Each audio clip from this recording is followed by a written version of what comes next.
Chapter 1. The announcement that changed everything. They made the announcement right after lunch. I was still chewing the last bite of a semi-identifiable meat nugget when the crackly voice of Vice Principal Jensen came on over the intercom, sounding like a haunted fax machine from 1993. Attention students, this year's Maple Ridge Middle School annual talent show will take place next Friday night in the auditorium. Auditions start Monday. If you have a talent, and yes, that includes juggling, music, or other appropriate performances, please sign up in the office. Thank you. Silence, and then chaos. The entire cafeteria exploded like someone had just announced the arrival of free puppies. Chairs screeched, forks dropped, someone yelled yes, and knocked over a tray of spaghetti that was neither red nor fully solid. I blinked. Talent show? Now, I know what you're thinking. Cool, a chance to perform something you love. But let me explain something very important about me. I don't have normal talents. I don't play violin like Jake. I practiced in the womb. Harrison. I can't sing like Sarah Meltdown, whose voice makes birds fall in love. I don't paint, draw, yodel, or do karate. But what I do have is vision, insane, glitter-fueled, sometimes questionable vision, and in that moment sitting there with mashed potatoes probably stuck to my hoodie, I felt it. Destiny. I was going to enter that talent show, and I was going to be unforgettable. After school, I rushed home like I was being chased by fame itself. My mom greeted me at the door with a towel and a look. You have mashed potato in your eyebrows, she said without blinking. I wiped it off with my sleeve. Doesn't matter. I'm entering the school talent show. She paused. You know that face moms make when they're simultaneously proud and deeply afraid? That one. She made that. Oh, she said carefully. Doing what exactly? I threw my backpack onto the floor dramatically. I don't know yet, but it's going to be big, massive, majestic, possibly involving lasers. She looked like she was mentally calculating how much legal trouble lasers could get me in. Just keep it appropriate, okay? I nodded, but inside, the gears in my brain were already spinning like a squirrel on espresso. I locked myself in my room and started brainstorming. Let's be honest, the bar for talent in school shows is weirdly high. Kids bring trained ferrets or play Mozart backwards on a kazoo. It's insane. I needed to stand out. I needed to be legendary.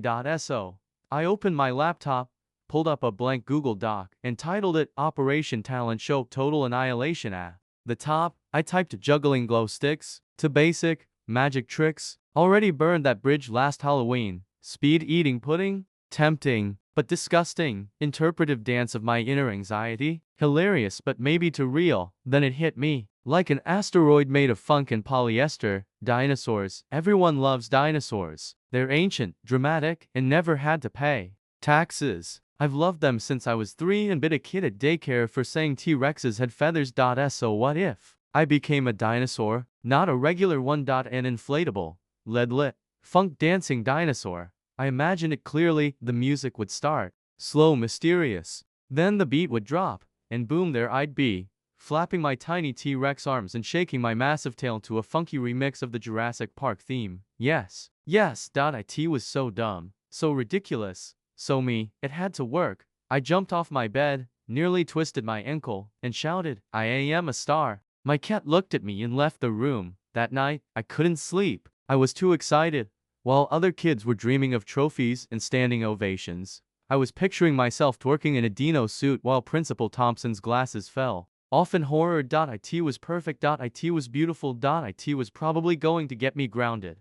But I didn't care. The stage was calling, and I was going to answer with the roar of a prehistoric dance machine. Chapter 2. Brainstorming brilliance. Next morning, I woke up with two things: a knot in my neck from sleeping like a pretzel, and the unshakable certainty that I was going to make history. After brushing my teeth and nearly gargling with hair gel by mistake, don't ask, I sat down at my computer and typed into the search bar, inflatable dinosaur costume with lights, affordable, not haunted. The results were magical. There were T-Rexes, velociraptors, even one suspiciously buff stegosaurus that looked like it had a gym membership. But the one that called to me, like literally whispered to my soul, was the LED light-up green Tyrannosaurus with extend-o-tail. It had built-in multicolor LEDs, a remote-controlled fan to keep it inflated, and a zipper for easy in and out. This will be important later. Closing parenthesis. It also had 420 customer reviews, most of them along the lines of my uncle wore this to a wedding and got kicked out during the vows.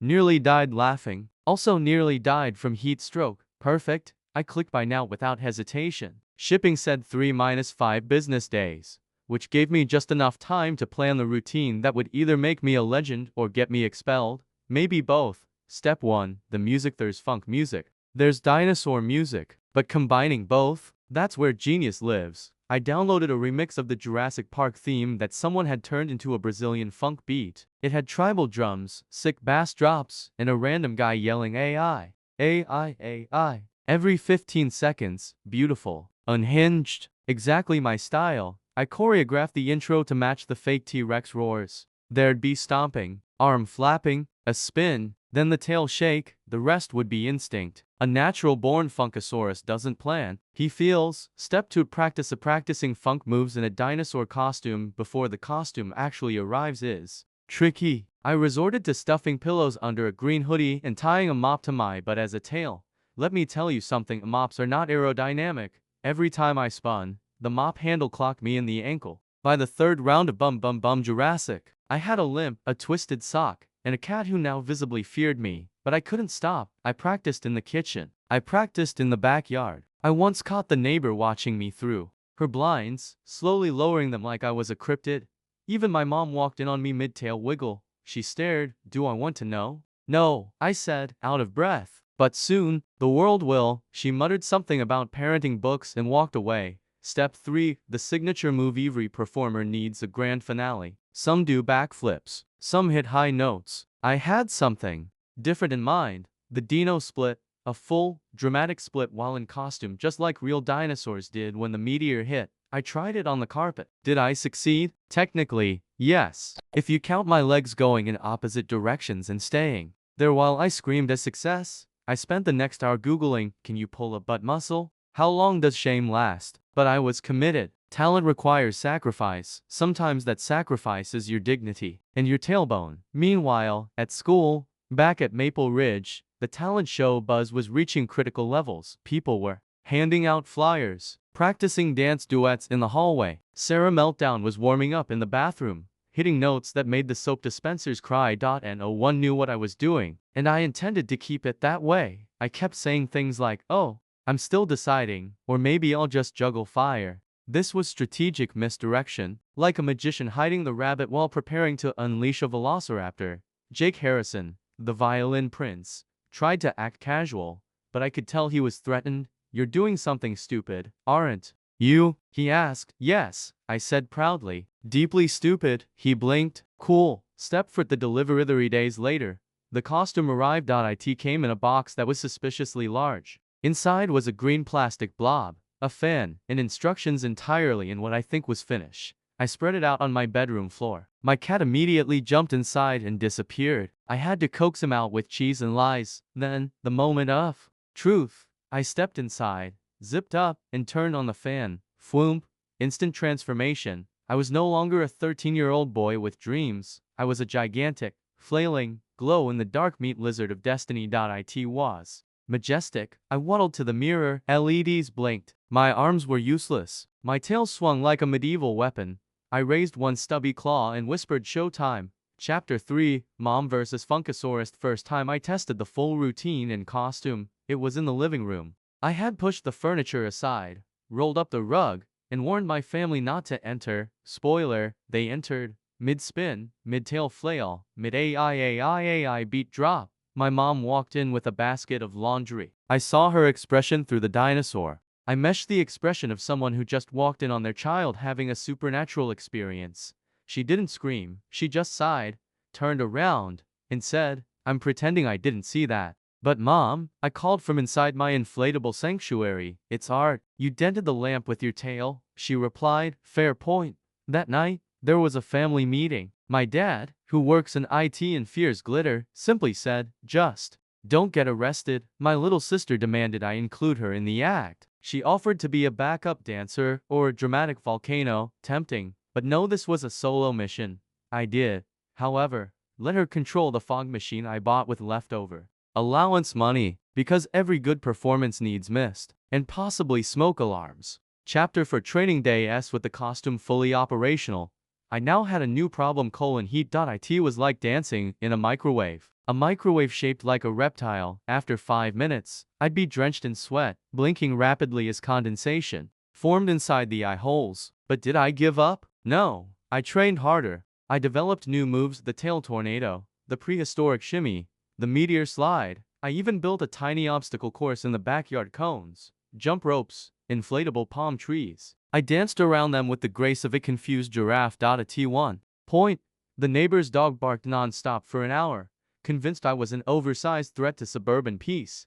Mission going well. Chapter 5: The costume crisis. 3 days before the audition, tragedy struck. The zipper broke mid-rehearsal, right in the middle of my tail whip spin. The zipper snapped open like it was fleeing the scene. I collapsed like a sad balloon and lay on the floor, defeated. My mom found me half inflated and murmuring, "This is the end." But she's a mother, a fixer, a former Girl Scout with sewing skills that could rebuild civilizations. She patched the zipper, reinforced the seams, and added extra Velcro. "Don't tell anyone I helped with this," she said. "Don't worry." I said, "Your honor is safe with me, General." We saluted. Chapter 6: Showtime Madness. Day of the auditions finally arrived. I had my music on a USB drive, my costume in a duffel bag the size of a small elephant, and backup batteries for the fan.as. I waited backstage.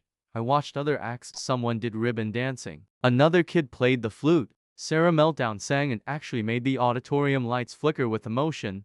Then it was my turn. I suited up. There was a problem. The zipper stuck halfway. I panicked. I wrestled. I might have screamed, but I made it. Then the music started. The lights dimmed. The Jurassic Funk beat dropped, and I emerged. Chapter 7: The performance of a lifetime. Words cannot fully describe what happened next, but I will try. I stomped. I shimmied. I shook my inflatable tail with such power that one of the stage curtains fluttered. The crowd was silent, then gasping. Then someone laughed so hard they snorted. I did the dino split. I executed the meteor slide. I twerked in full dino glory as LED lights blinked in sync with the beat. At T1 point, my tail knocked over the microphone stand. At T another, I accidentally hit one of the judges in the knee. The fog machine went off at the wrong moment and covered the front row in mysterious mist. And yet, I finished with jazz claws. Silence, then one clap, then another, then chaos. Some people cheered, some were crying. I think one teacher fainted.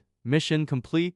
Chapter 8: The judgment. After the performance, I was summoned to the principal's office. Principal Thompson stared at me. "So, that happened," he said. I nodded. "Yes, sir, it did. You assaulted a microphone. It was consensual." He sighed deeply. "I'm going to be honest. That was the most bizarre performance I've ever seen, possibly in my life." "Was it talent?" He looked at the vice principal. Jensen shrugged. "I kind of loved it." Thompson rubbed his temples. "You're not allowed to perform it at the show. Too many complaints. Parents are concerned." "Am I banned?" Pause. "Yes." Chapter 9: The viral explosion was devastated until the video surfaced. Someone had recorded the whole thing, posted it online, gave it the title LED Funk Dino Destroys Talent Show. It got 50,000 views overnight. By Monday, it had memes, hashtags, fan art. Other students started doing the meteor slide at recess. Even teachers whispered, "Did you see the tail spin?" I wasn't just a kid who got banned.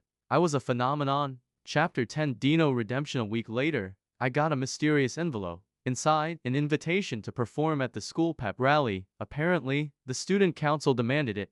"Keep it toned down," said the principal. I nodded. Then did the tail tornado. The cheerleaders cheered. The teachers danced. Even the janitor got funky. I was no longer banned. I was back. Chapter 11: Reflection from the Funkasaurus. Not everyone understood me. Some thought I was weird. Some still do. But that's okay, because I learned something important: being different, being loud, colorful, ridiculous, inflatable. It's not a flaw, it's a gift. And maybe, just maybe, there's a little Funkasaurus in all of us. The end.